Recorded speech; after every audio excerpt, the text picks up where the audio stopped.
नमस्कार दर्शकों, आप देख रहे हैं अभी न्यूज़। और जैसा कि आप जानते हैं, अभी न्यूज़ का खास कार्यक्रम है हेलो डॉक्टर, जिसमें आज मनोवैज्ञानिक यानी कि जो वो डॉक्टर जो कि लोगों को तनाव से मुक्ति दिलाने के लिए काम करते हैं, उन्हें उपाय बताते हैं, वो हमारे साथ मौजूद हैं। डॉक्टर सारिका गौतम, जो कि मथुरा के प्रतिष्ठित अस्पताल सिम्स हॉस्पिटल से आए हुए हैं और लोगों को सबसे पहले बताने जा रहे हैं कि एक जो डॉक्टर्स होते हैं उनकी विशेष क्या भूमिका रहती है लोगों को तनाव से मुक्ति लाने के लिए।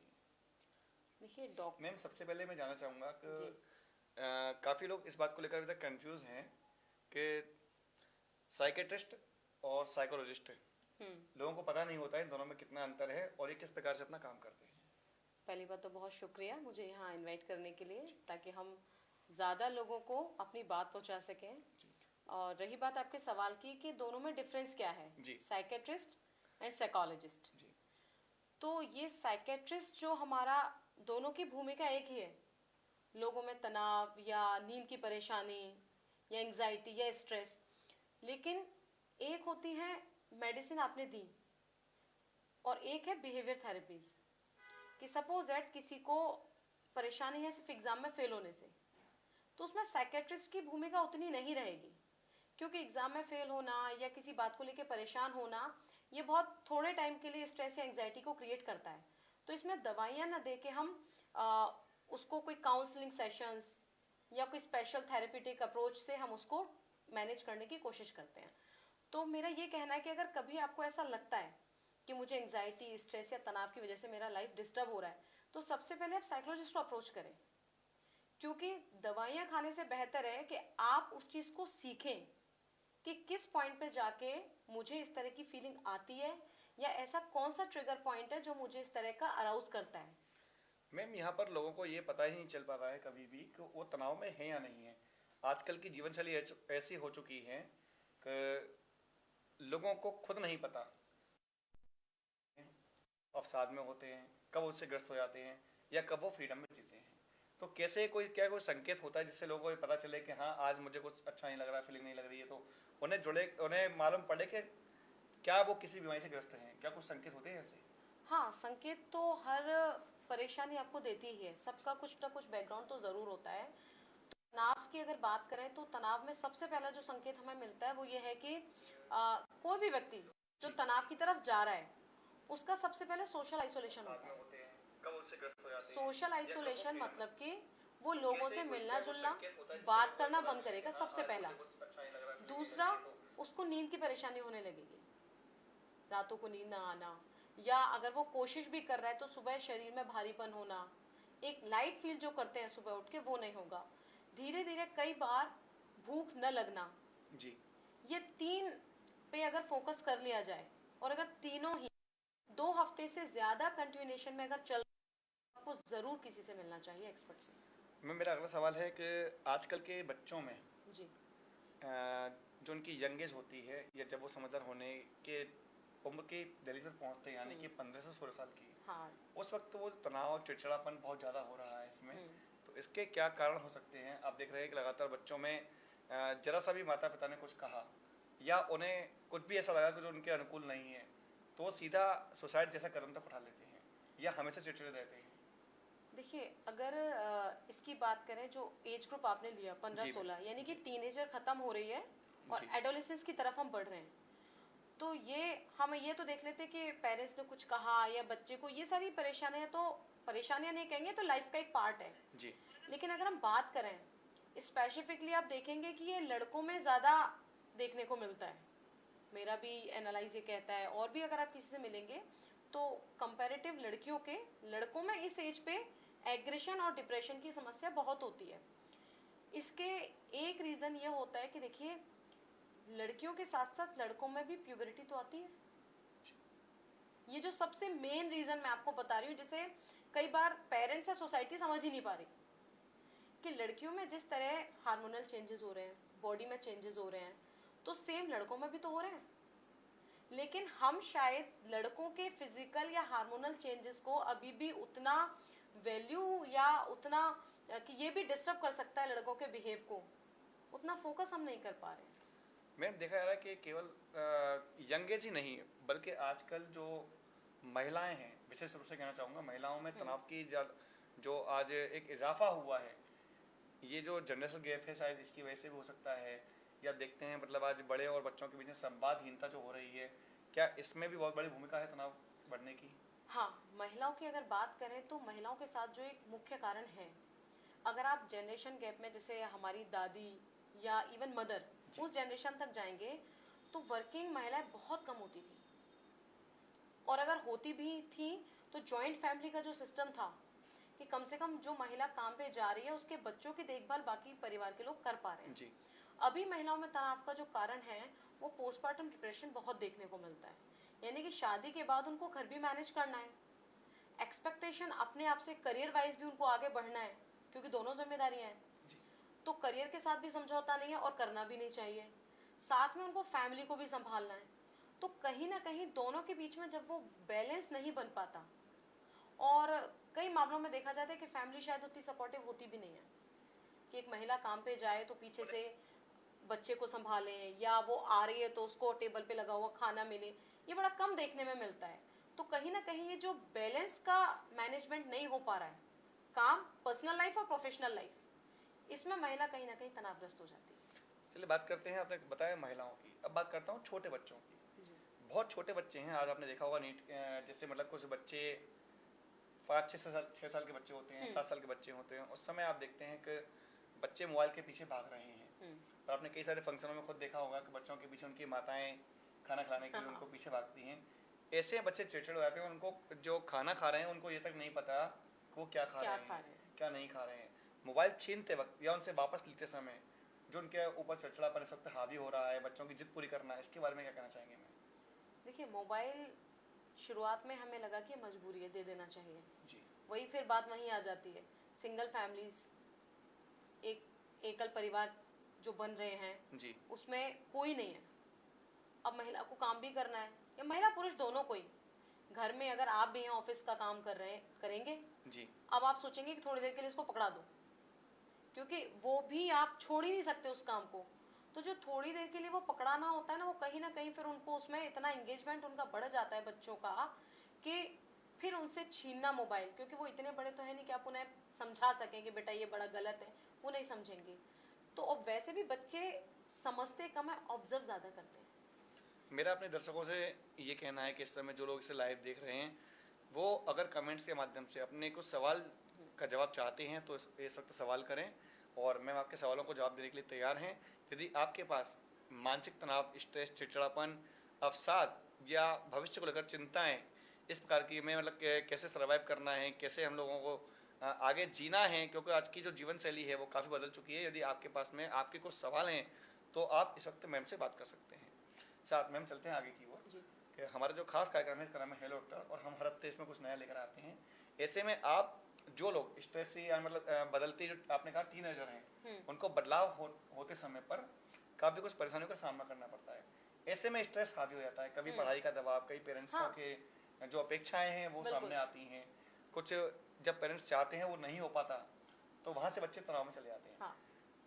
मैम एक और बात सामने आ चुकी है कि आजकल जो रिजल्ट आते हैं वो 99.9, 100%, 98%, 99 से मतलब 95 से लेकर 99.9 तक रिजल्ट दे देते हैं। ऐसे में जो बच्चे सफल नहीं हो पाते हैं उनके लिए क्या कहना चाहेंगे आप? देखिए, आपका सवाल ठीक है, लेकिन सफलता के पैमाने क्या है, आप बताइए। मैम मेरे नज़रों में सफलता के पैमाने ये हैं कि आप स्वस्थ रहें, स्वच्छ रहें, और अपने जीवन में चाहे सफलता जो है, सफलता यानी कि रिजल्ट जो है वो केवल एक मानक होते हैं कि आपने कितना किया, लेकिन वो मानक सबके अलग अलग होते हैं। सबके अलग अलग होते हैं। एक जंगल में सीढ़ियाँ नहीं, आप जंगल में जाएंगे तो शेर, घोड़े, हाथी सबके स्टैंडर्डाइज्ड है जी। अब आप घोड़े से उम्मीद करें कि वो मछली की तरह तैरे, पॉसिबल नहीं है। बिल्कुल। तो हमने अगर ये बच्चों के तनाव, खासतौर से रिजल्ट के टाइम पे जो होता है जी। उसकी अगर मैं बात करूं तो शायद पेरेंट्स को हो सकता है बुरा लगे, लेकिन उनके डिप्रेस होने में पेरेंट्स का बहुत बड़ा रोल होता है। मैंने पर्सनली कोटा में रह के स्टडी की है 4-5 महीने मैं कोटा में रही हूँ, मैंने 1-to-1 बात की है, तो बच्चों का आलम ये है कि जब बच्चे घर से बाहर कई बार तो जाना ही नहीं चाहते, कि पेरेंट्स ने उनको कह दिया कि हमारे सपने तुमको पूरे करने हैं, तो मेरा सबसे पहला सवाल रहता है कि भाई आपके सपने वो क्यों? ये आपके सपने हैं, आपने पूछा तो नहीं कि बच्चे की मानसिक योग्यता क्या है, बच्चे का इंटरेस्ट क्या है, आपने अपने सपने लाद दिए, चलिए ठीक है, बच्चे ने भी अडॉप्ट कर लिया। अब आप क्या कर रहे हैं कि बच्चे को मॉरल सपोर्ट तो है नहीं, आप फोन उठाते सबसे पहले पूछे मार्क्स कितने आए। आप ये तो पूछिए वो है कैसा, क्या उसके साथ वहां चल रहा है, वो सच में करना भी चाहता है कि नहीं। तो पेरेंट्स ये भूल जाते हैं अपने बच्चों के साथ कि वो आपके बच्चे तो हैं ही, लेकिन इंडिविजुअल भी तो एक अलग शख्स है ना वो। मैम जैसा कि हम कह रहे थे लोगों से कमेंट्स करने के लिए, तो ऐसे में जी। कमेंट्स आ चुका है, और ये कमेंट्स है आरती विश्वेश सारस्वत जी का। जी। उनका ये कहना है कि मैडम मुझे बात बात पर बहुत गुस्सा आता है। आरती जी, अभी लोग ये कहेंगे कि लड़कियों को तो आता ही गुस्सा है, तो आप एक तो पैटर्न चेक करिए कि कैसी बातों पे गुस्सा आता है। और महिलाओं के गुस्सा बढ़ने का या डिप्रेशन बढ़ने का 2-3 रीज़न ये होते हैं कि या तो मैरिड लाइफ ठीक नहीं चल रही है, या अनएक्सपेक्टेड इतना बर्डन है उनके ऊपर पर्सनल और प्रोफेशनल लाइफ में। तो आप ये थोड़ा सा चेक करने की कोशिश करें कि कहाँ पे चीज़ें खराब हैं और किसके रिवर्ट में आप गुस्सा करती हैं, तो वो थोड़ा सा देखेंगे। और ज़्यादा ही गुस्सा बढ़ रहा है, बिना बात के आ रहा है कि सब चीज़ें ठीक चल रही हैं फिर भी आ रहा है, तो फिर आपको एक्सपर्ट से मिलने की ज़रूरत है। मैम अगला सवाल ये है कि आजकल कुछ लोग तनाव में होने के बावजूद ये सोचते हैं कि यदि हम किसी डॉक्टर के पास जाएंगे इन बातों को लेकर के तो लोग हमें पागल समझेंगे, क्योंकि ये एक ऐसा विषय है कि शायद इस विषय पर डॉक्टर्स के पास लोग जाते ही नहीं हैं। हाँ। वैसे तो मैं कहना चाहूँगा कि लोग जब तक मजबूर ना हो तब तक डॉक्टर्स के पास जाते ही नहीं हैं। हाँ। लेकिन शायद साइकोलॉजिस्ट और साइकेट्रिस्ट इन लोगों के पास तो लोग जो हैं जाने से बहुत ज़्यादा सकुचाते हैं, जब तक उस स्थिति पे ना जाएं कि उनको लेके जाना बेहद आवश्यक हो। इसमें देखिए सबसे पहले आपने सवाल किया था कि लोगों को पता ही नहीं चलता जी। एक तो इसलिए लोग नहीं आ पाते कि उनको पता ही नहीं है, और कई बार अगर उनको पता है तो फैमिली कहती है कि नहीं ये तो ऐसे ही है। तो एक्सेप्टेंस बहुत ज़रूरी है, एक्सेप्टेंस और डिफरेंस फैमिली को ये देखना चाहिए।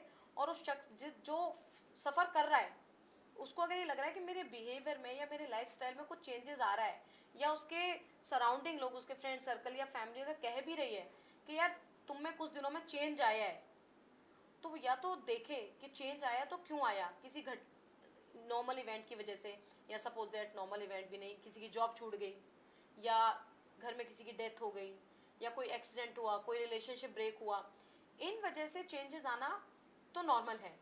हम इसको डिप्रेशन नहीं कहेंगे, क्योंकि जब ऐसा कुछ प्रॉब्लम होती है या इस तरह के इवेंट होते हैं तो नॉर्मल इंसान को होती है ये फीलिंग्स।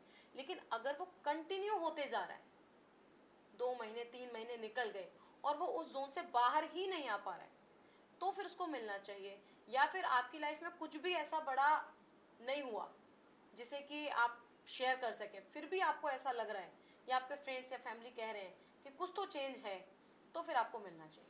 मैम साइकोलॉजिस्ट होने के नाते अवसाद आपकी नज़रों में क्या है, और अवसाद किस प्रकार से आदमी को घेर लेता है?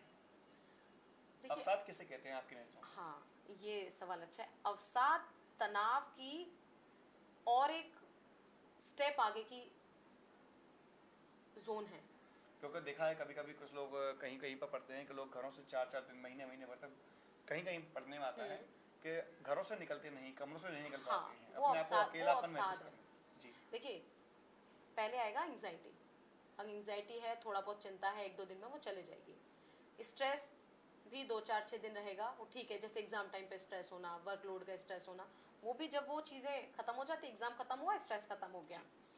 अब आता है कि आपने एग्जाम दे दिया, रिजल्ट आ गया, अब वो स्ट्रेस और बढ़ रहा है कि यार अब क्या होगा, रिजल्ट तो मेरा खराब हो गया। ये डिप्रेशन की स्थिति आ जाती है।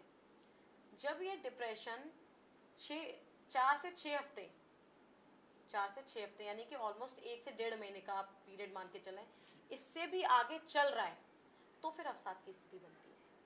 यानी डिप्रेशन का भी और हायर स्टेज, एक्सट्रीम लेवल पे डिप्रेशन जब है, तो उस अवसाद में वो कमरे से नहीं निकलेगा, बात ही नहीं करेगा, ये अवसाद की स्थिति बनती है।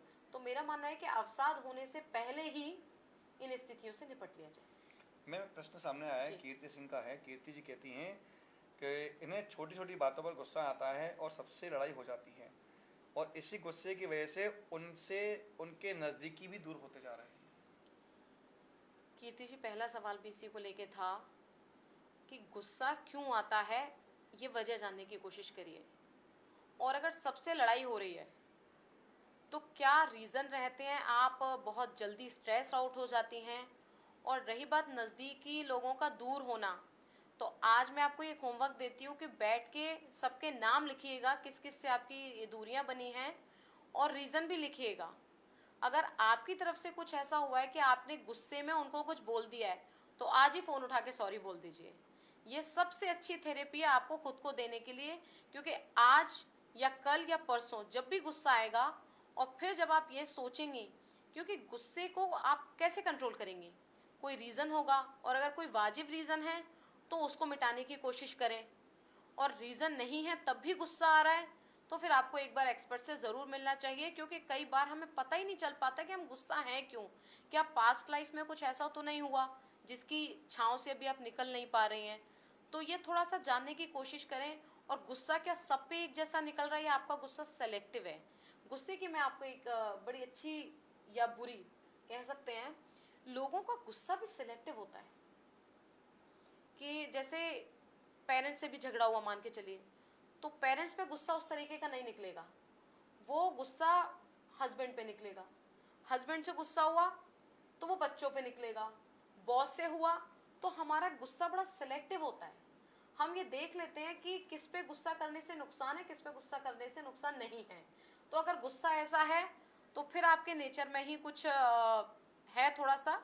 लेकिन आरती जी और कीर्ति जी दोनों को मेरी सलाह है कि जब भी आपको लगे गुस्सा आ रहा है, जाके सबसे पहले पानी पी ले ठंडा, वो गुस्से को शांत करेगा। देखिए कितनी अच्छी बात कही है कि यदि किसी को गुस्सा आता है और गुस्से का सबसे सरल और सस्ता इलाज है उसी वक्त पानी पीना। ये सबसे अच्छा है। ये मैं कई बार लोगों से कह भी चुका हूँ, जो मेरे साथ वाले हैं, मैं उनसे ही बात करता हूँ, कहता हूँ कि यदि गुस्सा खत्म करना है तो उसी वक्त जिस समय आपको लगता है कि आप गुस्से में हैं या किसी झगड़ा हो रहा है, तो आप उसको जाके पानी पिला दें। हाँ। जिसको गुस्सा आ रहा हो, यदि वो आपका दिया हुआ पानी पी लेता है तो शायद उसका गुस्सा कम हो जाएगा।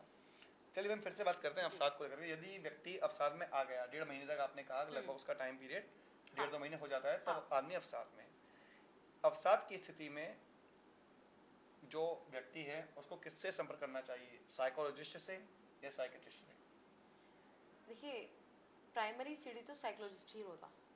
यानी शुरुआत जो है अगर कंसल्टेंसी से काम हो सकता है, काउंसलिंग से, तो हम वही साइकेट्रिस्ट की जरूरत नहीं पड़ेगी। और अगर नहीं है वहाँ पे साइकोलॉजिस्ट, तो फिर आपको तो एक्सपर्ट की हेल्प तो चाहिए ही। यानी कि दवाओं से ज्यादा बातों का असर बातों का, क्योंकि देखिए अवसाद या तनाव की स्थिति बनती ही तभी है। आजकल जो बढ़ रहा है तनाव, वो बढ़ी इसीलिए है कि there is no one to listen us. आप देखिए ना, हम इतने बिजी हो चुके हैं अपनी अपनी जिंदगियों में कि हमें 4-4 दिन निकल जाते हैं और हम घर वालों से बैठ के बात ही नहीं कर पाते। अगर एक वाइफ है, उसको अगर कुछ बात करनी है, या फैमिली में जो घर में है, पेरेंट्स भी हैं और बेटा या बेटी ऑफिस से आए, पेरेंट्स कुछ कहना भी चाह रहे हैं या वाइफ कुछ कहना चाह रही है, कोई भी पार्टनर, तो अभी बहुत काम है, बहुत थक के आए हैं हम। और जो बाहर से आया है वो कुछ कहना चाहता है, तो अरे मुझे घर के ही काम नहीं मेरे खत्म होते, आपका और स्ट्रेस। तो ये जो कहीं ना कहीं एक इम्बैलेंस है ना, या आप देखेंगे कि फेसबुक, सोशल मीडिया पे हमारे लाखों फॉलोअर और फ्रेंड्स होते हैं, हजारों जी। लेकिन अगर आप सोचें ना कभी कि आज चलो मैं बात करूं, तो आप फोन को सिर्फ स्क्रॉल करते रह जाएंगे। आपको एक कांटेक्ट नहीं मिलेगा जिसको आप फोन मिला के ये कह सके कि यार आज बात करने का मन है। और अगर वास्तव में आपकी लाइफ में कोई है ऐसा, जो कि होना ही चाहिए, कि जिसको आपको जरूरत पड़े तो सुबह 4 बजे भी अगर आप फोन कर सकते हैं और रो सकते हैं या बता सकते हैं, तो ट्रस्ट में आपको कभी अवसाद की स्थिति आएगी ही नहीं। रियल लाइफ और रियल लाइफ दोनों के बारे में क्या कहना चाहेंगे? देखिए, रियल लाइफ तो अभी उस पर क्या ही चर्चा करें। चर्चा का विषय रील ही है, क्योंकि मोबाइल आज हर हाथ में है। और देखिए आप, रील के लिए लोग पागल हुए जा रहे हैं, कुछ भी करने को तैयार हैं। आप देखिए किसी भी स्थिति में लोग मरने से नहीं डरते, स्टंट करने से नहीं डरते हैं। तो अभी देखिए ऐसी घटनाएं भी आई हैं एक दो भी हाल फिलहाल में जी। ये सोशल मीडिया का इम्पैक्ट ये है कि वही है ना, कि रियल लाइफ में जो खालीपन है, रियल लाइफ में जो वेकेंट हैं आप, उसको आप रियल लाइफ से मैनेज करने की कोशिश कर रहे हैं कि रियल लाइफ में आप किसके साथ शेयर करें। दूसरा, ये जो अट्रैक्शन बन रहा है, शॉर्टकट फॉर मनी, जल्दी पैसा कमाना। रियल लाइफ बनी थी कि जैसे कोई मोटिवेशनल स्पीकर्स हैं, आपके एजुकेशन हैं, या डॉक्टर्स हैं, उनकी कंसल्टेशन है, कुछ भी ऐसा जो आपकी लाइफ में पॉजिटिव इफेक्ट डाले। अभी तो रील्स आप देखिए कि आप फोन लेना बड़ा हाथ में गुनाह जैसा हो गया कि कुछ भी उस पर कंटेंट आ रहा है। तो शॉर्टकट जो चल रहा है अभी पैसों के लिए, ये सब उसका है। मैम, कल ही एक घटना सामने आई थी जिसमें इंजीनियर श्रीनिवास ने अटल सेतु यानी कि मुंबई में अपनी कार रोककर और वहां से समुद्र में कूदकर जान दे दी। जो इतने परिपक्व हो चुके हैं, यानी कि मतलब उनके पास ना पैसों की कमी है, ना परिवार की कमी है, उसके बावजूद तनाव उन पर हावी हो चुका था। क्या कहना चाहोगे इस लाइफ के बारे में कि किस तरह से जो लोग उस स्टेज पर हैं जिनके पास सब कुछ है लेकिन खुद के पास समय नहीं है या खुशी नहीं है? देखिए, अभी बीच में हमारा सवाल हुआ था कि सफलता के पैमाने क्या हैं। एक मूवी आई थी, मुझे उसका नाम, वेब सीरीज थी जो शायद एस्पिरेंट करके कुछ थी, उसमें एक संदीप भैया का कैरेक्टर था। संदीप भैया 3-4 बार यूपीएससी का एग्जाम देते हैं लेकिन नहीं हो पाते, तो फिर वो स्टेट लेवल के एग्जाम पे निकलते हैं और उनके जूनियर आईएएस हो जाते हैं। वो टाइम में उनके पास उनकी गर्लफ्रेंड रही होती है तो वो निकल नहीं पाता एग्जाम। नहीं, 12th फेल नहीं है, नहीं, वो वेब सीरीज थी। तो उसमें उनका एक कमेंट था संदीप भैया का कि बेटा, सफलता के पीछे उतना मत भागो कि पीछे असल खुशी छूट जाए। गर्लफ्रेंड की तो शादी हो गई, अब संदीप भैया तो अकेले हैं। तो हम क्या कर रहे हैं, हम इसमें कहीं ना कहीं पेरेंट्स का वो जो इन्वॉल्वमेंट मैं बता रही हूँ, ये तो एक ही घटना है। यूएस में पूरी घटना हुई कि पूरा विद फैमिली सुसाइड के यूएस में आईआईटी से निकल के कोई, तो हम क्या है, हम इमोशनल मैनेजमेंट कहाँ सीख रहे हैं? हमने अच्छा मार्क्स ले लिया, अच्छी नौकरी ले ली, उस सब में आप क्रीम क्रीम क्रीम करते क्रीम पे पहुंचे हुए हैं। तो जब आपके सामने कोई असल जिंदगी का कोई टारगेट आता है, ऑब्स्टेकल आता है, फिर आप उसको नहीं झेल पाते। क्यों? क्योंकि आपको वो माहौल ही नहीं दिया गया जिसमें आप फाइट कर सके। जैसे आजकल पेरेंट्स करते हैं ना कि हमारे बच्चे को सब कुछ हम देंगे, बिल्कुल फूलों पे पालेंगे। तो जब आपने फूलों पे रख दिया, गलती से वो फूल कभी टूटा और आप जमीन पे गिरे, तो क्या आपका बच्चा बर्दाश्त कर पाएगा? हम बच्चे को फाइटर बना ही नहीं रहे। तो अक्सर ये पैसा है, सब कुछ है, लेकिन वो अकेलापन, वो उनके इमोशंस, वो कहाँ जाएंगे? उनकी भी तो अपनी एक है ना जगह। मैम, एक और सवाल आया है, पल्लवी भारद्वाज ने किया है कि आज के समय बच्चों को जल्दी गुस्सा आता है, तो बच्चों को कैसे गुस्से से बाहर निकालें और मोबाइल से दूर कैसे रखें? पल्लवी जी, सबसे पहले तो ये देखिए कि आपके घर में बाकी लोगों के गुस्से का लेवल क्या है। क्योंकि मैं हमेशा ये कहती हूँ कि बच्चे सीखते या समझते नहीं है, बच्चे ऑब्जर्व करते हैं। बच्चों की गुस्से में होने के 4-5 रीज़न ये हो सकते हैं कि घर में टॉक्सिक माहौल हो, हस्बैंड वाइफ का बहुत झगड़ा होता हो, या आपको भी चीखने चिल्लाने की आदत हो, या फिर आप बच्चों के साथ इंगेज नहीं हैं। और मोबाइल छुड़ाने का सबसे अच्छा तरीका एक ही है कि आपको बच्चों के साथ इंगेज होना ही पड़ेगा। या तो आप कोई गेम उनके साथ कर सकती हैं, आउटिंग कर सकती हैं, और नहीं तो बच्चों को किसी भी हॉबी क्लास में डाल दीजिए, भले वो कुछ सीखें ना सीखें।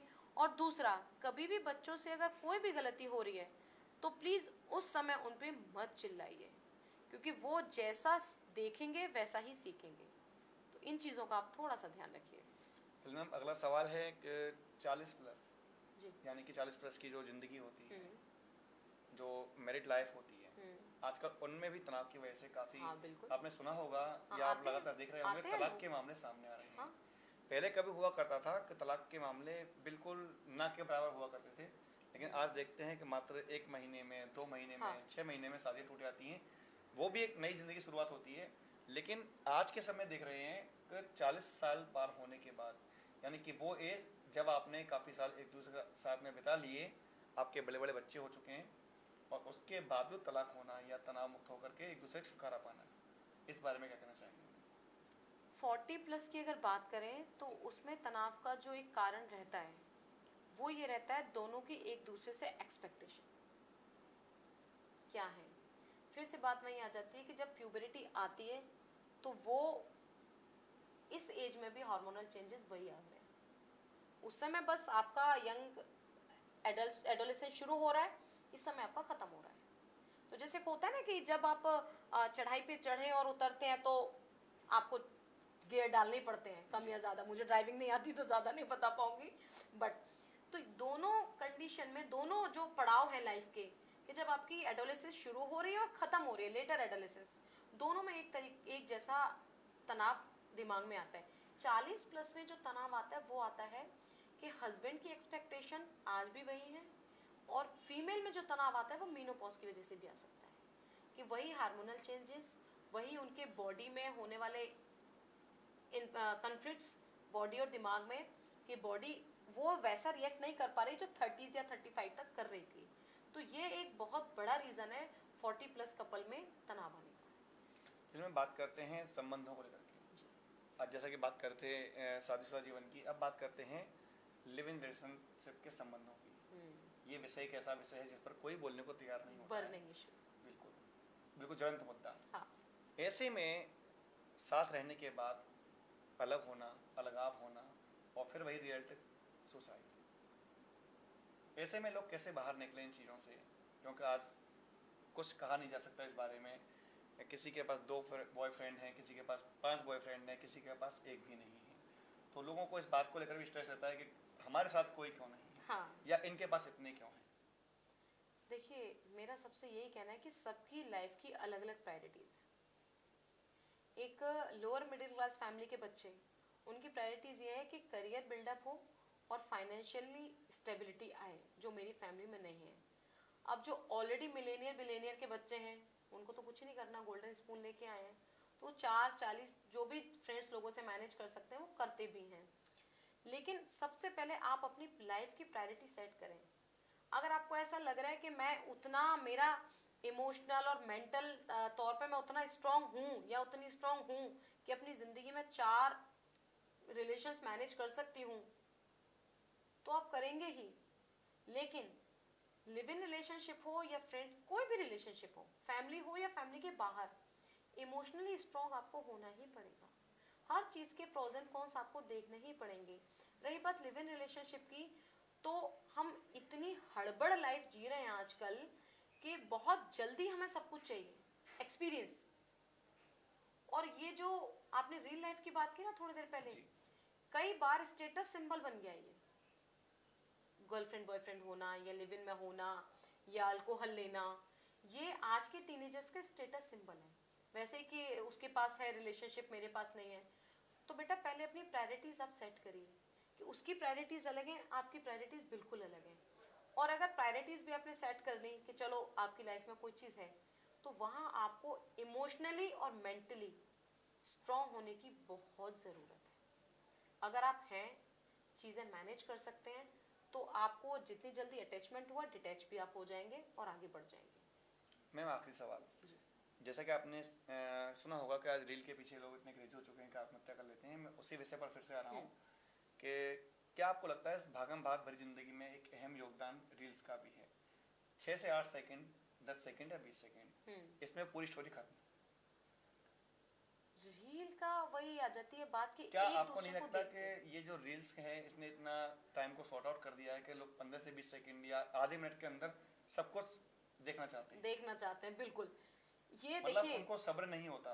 एक बात मैं कहूँगी कि फैमिली, उनसे गुजारिश है मेरी, पेरेंट्स से या फैमिली से या पार्टनर जो मैरिड है उनसे, कि आप अपने लोगों को मत छोड़िए। ये दुनिया की जो डार्कनेस है उन्हें कैच करने के लिए खड़ी हुई है। मतलब ये कि जैसे ही आप फैमिली से डिस्कनेक्ट हुए या कोई भी किसी भी रिश्ते से डिस्कनेक्ट हुए, तो बहुत जल्दी आप शॉर्टकट अपनाते हैं। और ये किसने पूरा मार्केट है। सर आप स्ट्रैटेजी देखिए, पहले जब डीडी चैनल हुआ करता था केवल एक, तो उसमें एक मूवी 5-6 घंटे में खत्म होती थी। दोपहर 12 बजे शुरू होती थी, शाम को 5-6 बजे खत्म होती थी, आधे घंटे, तब भी हम वेट करते थे। फिर आया कि ये चैनल्स आए जिनमें 5-5, 10-10 मिनट के ब्रेक आ रहे हैं, हम उनको भी मैनेज कर रहे हैं। फिर अब ये एक कदम आगे यूट्यूब आया, उसमें हम 1-2 मिनट के एड मैनेज कर रहे हैं। अब ये डिज्नी हॉटस्टार और ये आ गया, इसमें हम 90 सेकेंड या 1 मिनट का ऐड, अब इन्होंने किया एकदम ऐड फ्री। तो ये आप लोगों के दिमाग से खेल ही तो रहे हैं, उनका पेशेंस लेवल ही तो खत्म कर रहे हैं। लोग क्या करते हैं 90 सेकंड वेट करने के बजाय तुरंत सब्सक्राइब करते हैं, वो एड फ्री। फिर उसमें भी अगर ऐड मिला तो फिर दिमाग खराब होता है कि यार मैं तो पैसे दे चुका हूं, अब कैसे ऐड आ रहा है। तो जो पूरा मार्केट है ना, ये खड़ा हुआ है। आपको ऐसा लग रहा है कि आप रील बना रहे हैं 15 सेकंड की, या आप झेल नहीं पा रहे, वो आप ही का टाइम आपसे लेके, आपकी लाइफ आपसे लेके वहां पैसा बना रहे हैं। तो ये कहीं ना कहीं हमको ये मार्केट की स्ट्रेटेजी, अब आप देखें यूट्यूब पे हर तरह का कंटेंट अलाउड है, इंस्टा पे हर तरह के कंटेंट अलाउड है। तो क्या हमारे सोशल रिफॉर्मर जो खुद को बोलते हैं लोग, क्या उनकी ये रिस्पॉन्सिबिलिटी नहीं है कि हम ये फिल्टर कर सके कि पब्लिक प्लेटफॉर्म पे क्या जाना चाहिए, क्या नहीं जाना चाहिए? क्या जो प्लानिंग हो रही है मीडिया को लेके, जो भी लोग करते हैं, क्या उनकी ये मोरल रिस्पॉन्सिबिलिटी नहीं बनती? तो हम बच्चों को कितना, हम कह रहे हैं आप बिल्कुल समझाइए, खूब अच्छे संस्कार दीजिए, लेकिन क्या आप उनको स्टक तो नहीं कर सकते ना? हंटर लेके तो आप नहीं बैठ सकते उनके पीछे। तो ये सबकी रिस्पॉन्सिबिलिटी। मैम एक समय था, जैसे आपने बात की हंटर की, एक समय था जब शिक्षक जब बच्चों को पढ़ाते थे तो मार अलाउड थी। हाँ, यानी कि मारना पीटना बहुत बच्चों को बहुत, हाँ हमने भी खाई है, सही था। तो उससे आज का समय देखा कि कोई अगर टीचर बच्चे को डांट भी दे तो पेरेंट्स उस पर हावी हो जाते हैं। तो वो दौर सही था या ये दौर सही है? देखिए हमें अंतर समझना पड़ता है जी। कि पतंग उड़ाते हैं ना, तो क्या आप सिर्फ लूज छोड़ देंगे पतंग उड़ेगी? कभी तो आप खींचेंगे भी ना उसको। या आप हॉर्स राइडिंग करते हैं तो घोड़ा चलेगा? ये इलिट क्लास है ना, कस के पकड़नी पड़ती है। तो आप बैलेंस क्यों नहीं रख सकते लाइफ में? क्या हम इतना पैम्पर अपने, वही बात आ जाएगी ना फिर कि वो गाड़ी साइड में लगाएगा और वो कूदेगा, क्योंकि हमने उसको भीड़ में निकलना, मैनेज करना, ठोकर लगना, ये तो सिखाया ही नहीं है। यानी फूलों के गद्दे पर पले हुए बच्चे बस, हैं, तो फिर वो आगे सफर कर ही नहीं पाते। वो डिग्री ले लेते हैं, अच्छी जॉब ले लेते हैं, लेकिन असल जब प्रैक्टिकल लाइफ में उनका कोई एग्जाम होता है तो वो बिल्कुल फेस नहीं करते, सर्वाइव नहीं कर पाते, वो बिल्कुल नहीं सर्वाइव करते। मैं एक काउंसलर होने के नाते, एक मनोवैज्ञानिक होने के नाते, तीनों ही एजों के लिए, यानी मतलब बच्चों के लिए, युवाओं के लिए, वयस्कों के लिए क्या कहना चाहेंगे, क्या संदेश देना चाहेंगे आज? मैं हमेशा ना एक बात जरूर कहती हूँ सबसे, कि एक चीज अपने दिमाग में रखिए, आप किसी पैकेज के साथ नहीं आए हैं। इस लाइफ में, इस दुनिया में सबकी इंडिविजुअलिटी है। आप हर शख्स से अलग हैं, जितने भी इस दुनिया में लोग हैं। और अगर आप ऐसा चाहते हैं, स्पेशली पेरेंट्स अगर बच्चों से चाहते हैं कि वो ऐसा बन जाए, उसके जैसा बन जाए, तो अगर सब कुछ एक जैसा बन जाता तो भगवान भी इस दुनिया को अलग अलग फूलों से, अलग अलग तरह की नदियों से, अलग अलग चीज़ों से नहीं सजाते। तो डाइवर्सिटी जितनी खूबसूरत लगती है, वैसे ही इंसानों में भी डाइवर्सिटी होती है। तो आप एक चीज़ दिमाग में रखें कि सबसे पहले आपको किसी का वैलिडेशन नहीं चाहिए। आप खुद में क्या हैं? जब रात को आप सोने जाएं या कोई एग्जाम का रिजल्ट आए, तो आप अपने आप से पूछें कि क्या मैंने अपना 100% दिया। अगर आवाज है कि हाँ, फिर भी हो गया कि किसी भी एग्जाम में भाई 1000 सीटें हैं, मान के चलिए यूपीएससी का एग्जाम लेते हैं, 1000 सीटें हैं और लाखों बच्चे बैठते हैं, तो 1000 ही तो आएंगे, बाकी सब पास हुए हैं। तो क्या एक नंबर से जो रह गया वो फेल हो गया? नहीं, बस इस बार उसका टर्न नहीं था क्योंकि उससे बेहतर 1000 बैठे थे। ये बस इतनी सी बात है। बाकी सबकी लाइफ सबसे अलग है। आप अपनी लाइफ में देखें कि क्या प्रोस, क्या कॉन्स हैं, मेरी लाइफ की रिक्वायरमेंट क्या है और मेरी एबिलिटी क्या है, मैं कितनी देर दूर तक दौड़ सकता हूँ, बस वही मेरा है। अब मुझे आगरा जाना है, आपको दिल्ली जाना है, तो हमारे डेस्टिनेशन अलग है ना, तो हमें रास्ते भी तो अलग पकड़ने पड़ेंगे ना। तो आप काम देखिए, अपनी लाइफ में टारगेट सेट करिए कि टारगेट क्या है मेरी लाइफ का, उसके हिसाब से रास्ता चुनिए, ना कि भीड़ को देख के आप रास्ता चुनिए कि भीड़ उधर जा रही है तो मैं भी इधर जाऊं। तो सबकी लाइफ अलग है, सबके टारगेट्स अलग हैं, सबके गोल अलग हैं और सबके एक्सपीरियंस भी अलग हैं। उस हिसाब से सबकी लाइफ एक दूसरे से अलग है, लेकिन कोशिश करिए अपनी लाइफ को और खूबसूरत बनाने की, क्योंकि सिर्फ एक बार मिली है, जिंदगी ना मिलेगी दोबारा। So enjoy it.